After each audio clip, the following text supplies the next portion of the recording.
and watch it. So introductions first. So I'm Brianna Stevens-Quintens. I'm the director for the Center for International Education here at Millikin, and I'm from the US, obviously. Pascaline, why don't you go ahead and go, and then call on someone. Yeah.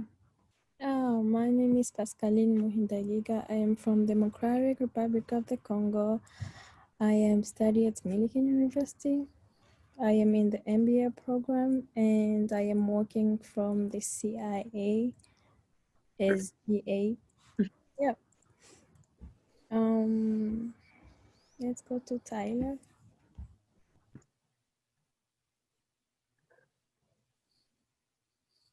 My name is Tyler Madden. I'm from the U.S. International student, business student. That's my major, and I guess that's it. Pick somebody. I picked Henry. Hello, everyone. My name is Enrique. I'm from Madrid, Spain. I'm a freshman at Millikin, majoring in international business. And so far, it's been a great experience. I'm going to call on Feng Yun. Hi, everyone. My name is Feng Wing Chen, and I'm from Taiwan. I am in exchange students here. I'm studying criminal justice. And Adela? Hi, my name is Adela. I'm from Pilsen, Czech Republic, 1 hour from Prague.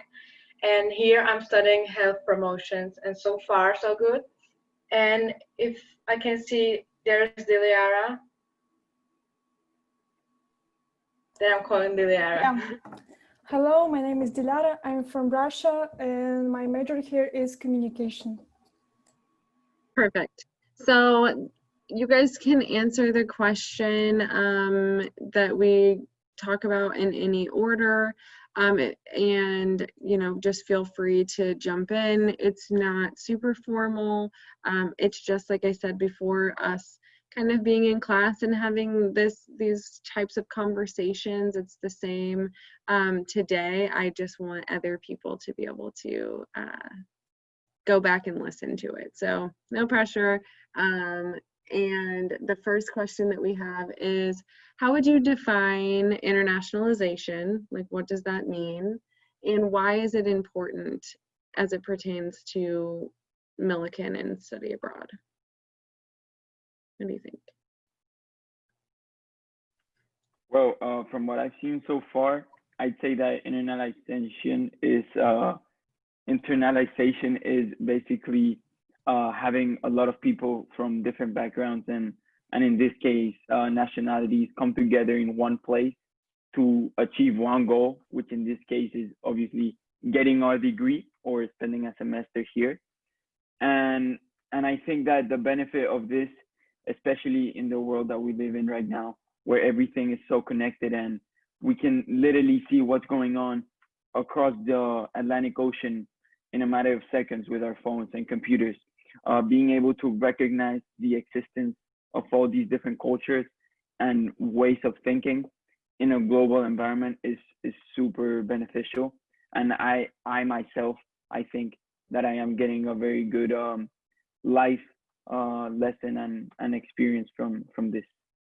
Yeah, awesome, thank you. Who else wants to add to what Enrique said? I think Enrique said it all, but I would like to maybe add that if you internalize more with other people from different backgrounds than yours, then your values and your opinions might change for good.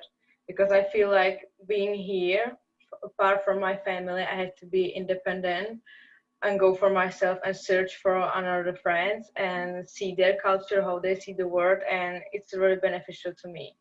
See other people's point of view on what is happening in the world and their values and opinions about things.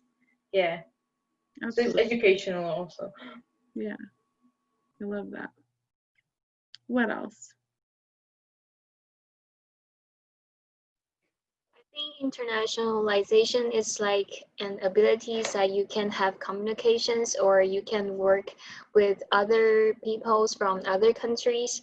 And I think it's important is because we are at an international world, and it can makes you broaden your horizons, and it can makes you think things differently. Absolutely. Do you guys want, does anyone want to add to that before we move on to the next question? Love it. So when you hear the term global citizenship, what does that mean to you? What is global citizenship? Maybe here's some background if you didn't know this already, but sorry, water just went down the wrong like pipe or something.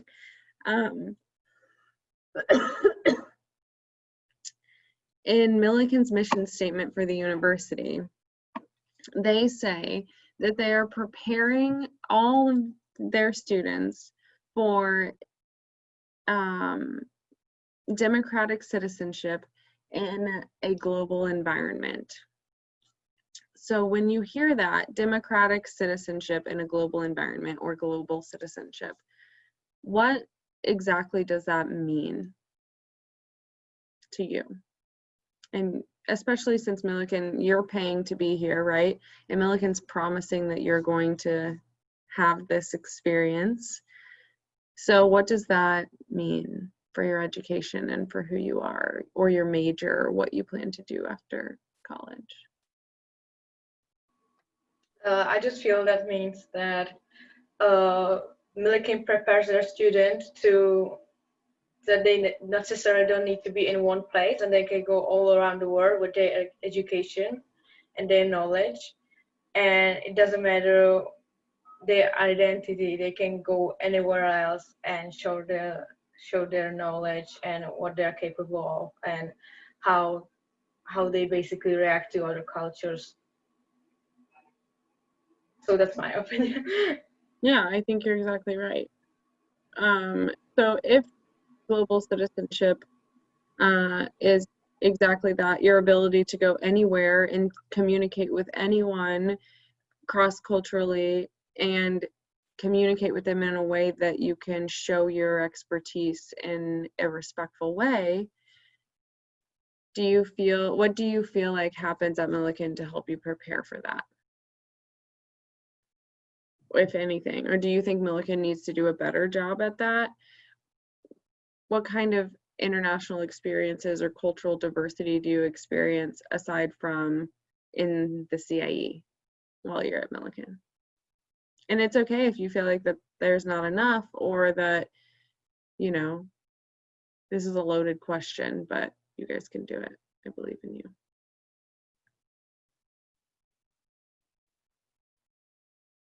What do you think, Tyler? Do you think Millikin is preparing you for global citizenship? Do you think that they're, in what ways? Because you're going to graduate soon, right? You've been here. So what it happens in your classes or in your interactions at Millikin that helps you feel like you're preparing for that? Well, I think the biggest thing is probably going to be having to study abroad, but really I haven't had any interactions with anybody else, really. Yeah. Just pretty much go to class and then go home. So. Right. Yeah. So I think that's an important thing to mention. I was a commuter student and a transfer student. Did you transfer in also, Tyler? Or have you been here since freshman year? No, I transferred from Richland. Yeah, so I was a commuter. I went to Richland and then I transferred in, and I felt very disconnected from Millikin during my undergrad because I think that it can sometimes be like very siloed by the time you get to your like junior year. And then if you also don't live on campus, it's very easy to get into the habit of just going to class and then going home. And I think it's really common for a lot of people, especially in the whole COVID landscape that we're in right now, for people to avoid a lot of social interaction. But we've got like 40 different countries represented on campus, and 70 almost international students, and that only encompasses the F1 students, not all of the students we have on campus that are from culturally diverse backgrounds. So I would encourage you guys, I know it's hard, like I said, with COVID and everything, but I would encourage you guys to try to meet somebody this semester that you wouldn't normally befriend, or, you know, interact with somebody that you're maybe not used to having conversations with, because that in and of itself is a step towards global citizenship. It's a step towards being able to have those really important tools once you graduate to work with people that are from all over. So if you have a team project, do it with somebody who you wouldn't normally, you know, be in a project with, or something, be in a group with, or just expand and broaden your horizons, because part of what you pay for here at Millikin is the network of people that you're building. And so don't leave. You're really going to do yourself a major disjustice if you guys leave Millikin without a strong network of both friends and faculty that you can call on in your professional life, because that really is the way to success. That really is the way to democratic citizenship in a global environment, is just continuing to expand your network of people that think differently than you, that look differently than you, that believe differently than you, that speak a different language than you. It's just really important that you guys, that everyone at Millikin keeps doing that, and that we keep pushing our peers and our friends and whatever, our significant others, our professors, our coaches, that we keep pushing them to have those, what can sometimes be intimidating or difficult conversations, but really getting outside of your comfort zone and pushing yourself to meet new people and work with new people. Even when you can't actually travel or go anywhere, there's definitely ways on campus that we can still build those connections. So, what is one thing that you think you could be doing to immerse yourself better in the campus community? And all of you have to answer. Whenever you're ready, take your time. If there's one thing you think, maybe I should be doing this better, what is it? Well, in my opinion, I think it may be trying to maybe get a job on campus, or just being an active member of the community. I do think that you can definitely be involved with the campus community without getting an actual job, just going to the many events that are available, although there are not as many events right now due to this pandemic that we're all going through. When sports come back and in-person events can take place again, I think that just going to the events, just showing up to the events and seeing what's going on could be a great way to become involved with what's going on campus. Definitely. Who's next?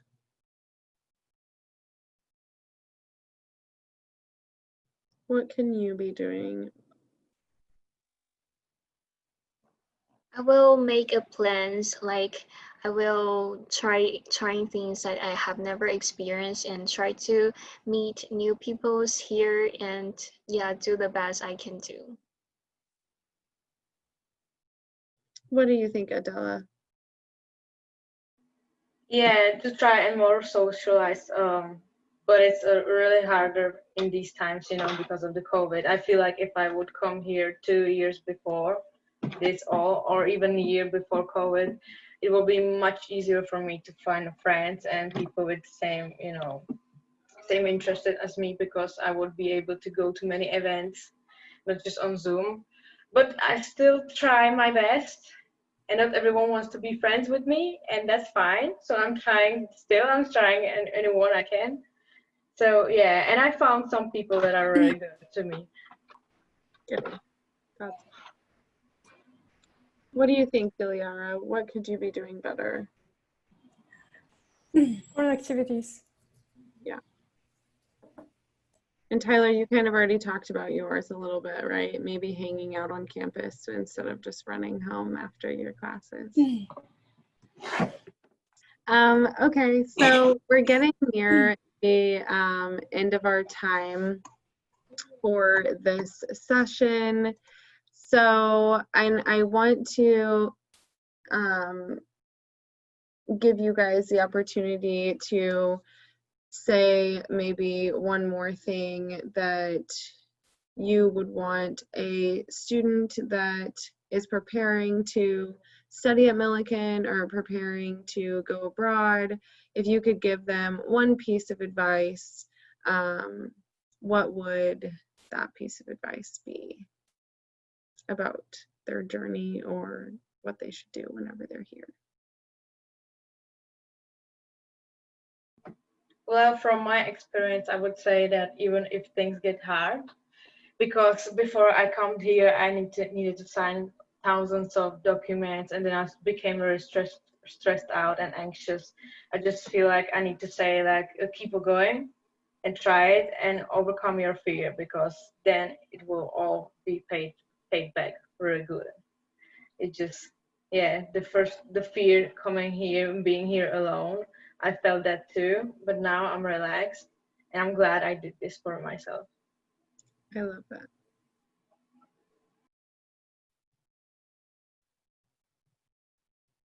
Who else? I would recommend to follow the plans, be on time. Mm-hmm.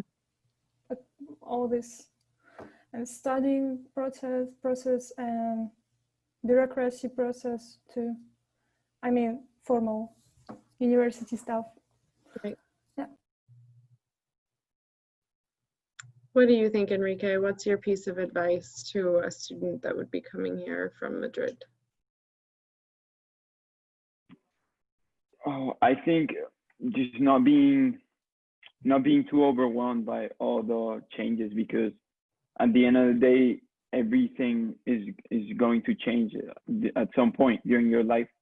So the best thing is just to try to adapt to those changes in the best possible way that you can, and just learn from them, and yeah, just take them as they come, the changes that you're going to experience, and make the best out of them, because there's always something to be learned from everything that happens to you.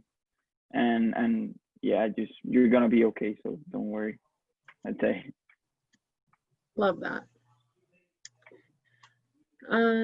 What do you think, Tyler, for a student preparing to travel abroad? What kind of advice would you have for that IB major that's thinking about going abroad? I guess study the culture that you're planning to go to, and so that way you can be prepared to for, like he said, new changes, and I don't know, just be ready for something new. Okay. Yeah. Thanks, guys. Did I skip you, Michelle, or did you go? Okay. I think the first thing is don't be afraid, because the experience to study abroad is really precious, and the things you can do before study abroad is to learn more about that country, like the cultures there, the language there, and some manners there, and you can make yourself to have a great experience there.